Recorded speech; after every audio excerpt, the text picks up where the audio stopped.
ഇപ്പോൾ തെരഞ്ഞെടുപ്പിന്റെ ഒരു കാഹളം മുഴങ്ങിയിരിക്കുകയാണ്. എങ്ങനെയാണ് നിയമത്തെ കാണുന്നത്? നേമത്ത് തീർച്ചയായിട്ടും രാജീവ് ചന്ദ്രശേഖർ വൻപിച്ച ഭൂരിപക്ഷത്തിൽ വിജയിക്കുക, അതിനകത്ത് യാതൊരു സംശയമില്ല. കാരണം കഴിഞ്ഞ 5 വർഷക്കാലം നിയോജക മണ്ഡലം വികസന മുരടിപ്പിൻ്റെ കാലഘട്ടമായിരുന്നു. നേമത്തെ ജനങ്ങൾ വളരെയധികം പ്രതീക്ഷിച്ചു. നേമത്തുനിന്ന് ഒരു MLA ഉണ്ടായി, ആ MLA മന്ത്രിയായി എന്നൊക്കെ പറയുമ്പോൾ വലിയ പ്രതീക്ഷയിലായിരുന്നു. പക്ഷേ അതിനൊക്കെ ഘടകവിരുദ്ധമായിട്ടാണ്, ഒരു വികസനവുമില്ല. അത് ജനങ്ങളുടെ ഇടയിലേക്ക് നമുക്ക് ഇറങ്ങുമ്പോഴറിയാം, എല്ലായിടത്തും ഫ്ലെക്സ് വയ്പ്പ് മാത്രം, ഞാൻ ഇന്ന് ചെയ്യാൻ പോകുന്നു, പക്ഷേ ഒരു വർക്ക് നടന്നിട്ടില്ല. അപ്പോൾ അത് ജനങ്ങൾക്ക് വലിയ അമർഷമുണ്ട്. അതാണ് ഈ കാണുന്നത്. ഇവിടെ വൻ ജനക്കൂട്ടമാണ്, നമ്മൾ ശ്രദ്ധിച്ചല്ലോ. ഇതൊന്നും പാർട്ടി പ്രവർത്തകർ അങ്ങനെയുള്ളതല്ല.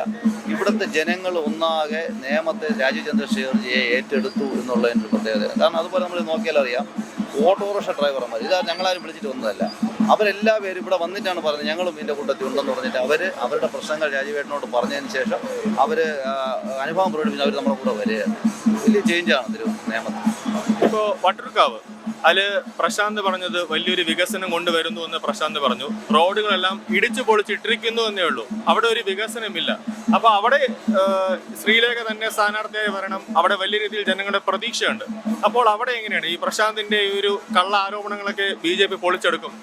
തീർച്ചയായും അവിടെ പ്രശാന്തും ഇതുപോലെയാണ്. അദ്ദേഹത്തിൻ്റെ എല്ലാം ഈ ആരോപണങ്ങളും അതുപോലെ തന്നെ വാഗ്ദാനങ്ങളും മാത്രം നടപ്പിലാകുന്നില്ല ഒന്നും.